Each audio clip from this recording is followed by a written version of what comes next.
Hi friends, today we are going to discuss about electromagnetic spectrum. ఈ electromagnetic స్పెక్ట్రంలో మనకి మొత్తం 7 radiations అనేవి ఒక ఆర్డర్లో అరేంజ్ అయి ఉంటాయి. అయితే ఈ ఆర్డర్ని గుర్తుపెట్టుకోవడానికి ఈ వీడియోలో మనం ఒక సింపుల్ ట్రిక్ చూద్దాం. ఈ ట్రిక్లో మనం ఒక సింపుల్ సెంటెన్స్ని గుర్తుపెట్టుకోవడం ద్వారా ఎలక్ట్రోమాగ్నెటిక్ స్పెక్ట్రం యొక్క ఆర్డర్ని మనం ఈజీగా రాసేయగలం. ఆ సెంటెన్స్ ఏంటంటే, Roman man invented very unusual X ray gun. ఈ సెంటెన్స్ని యూజ్ చేసి 7 రేడియేషన్స్ యొక్క నేమ్స్ని ఎలా డిరైవ్ చేయాలో ఇప్పుడు చూద్దాం. ఈ సెంటెన్స్లో ఫస్ట్ వర్డ్ అయిన రోమన్ వర్డ్లోని ఫస్ట్ లెటర్ అయిన ఆర్ నుంచి రేడియో వేవ్స్ని మనం డిరైవ్ చేయగలం.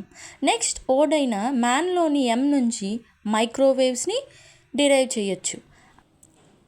అదేవిధంగా నెక్స్ట్ వర్డ్ అయిన ఇన్వెంటెడ్ నుంచి ఫస్ట్ లెటర్ అయిన ఐ నుంచి we can derive infrared region.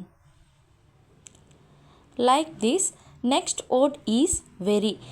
ఈ వర్డ్లోని ఫస్ట్ లెటర్ అయిన వి నుంచి we can easily remember visible region. Next word is unusual. ఈ వర్డ్లోని ఫస్ట్ లెటర్ అయిన యూ నుంచి యూవీ రేస్ని మనం ఈజీగా డిరైవ్ చేయగలం. Next word is X ray. ఈ వర్డ్ నుంచి మనకి ఎక్స్రేస్ అనే నేమ్ని మనం ఈజీగా గుర్తుపెట్టుకోగలం. Next word is gun. ఈ గన్ నుంచి ఫస్ట్ లెటర్ అయిన జీ నుంచి గామా రేస్ని మనం ఈజీగా రిమెంబర్ చేసుకోగలం. సో ఈ విధంగా ఈ సెంటెన్స్ నుంచి ఈ 7 రేడియేషన్ నేమ్స్ని ఈజీగా డిరైవ్ చేసాం. అదేవిధంగా ఎలక్ట్రోమాగ్నెటిక్ స్పెక్ట్రంలో ఫ్రీక్వెన్సీ అనేది రేడియో వేవ్స్ నుంచి గామా రేస్కి వెళ్ళే కొద్దీ ఇంక్రీజ్ అవుతుంది. నెక్స్ట్ ఎనర్జీ అనేది రేడియో వేవ్స్ నుంచి గామా రేస్కి వెళ్ళే కొద్దీ ఇంక్రీజ్ అవుతుంది, ఎందుకంటే frequency energy directly proportional to each other.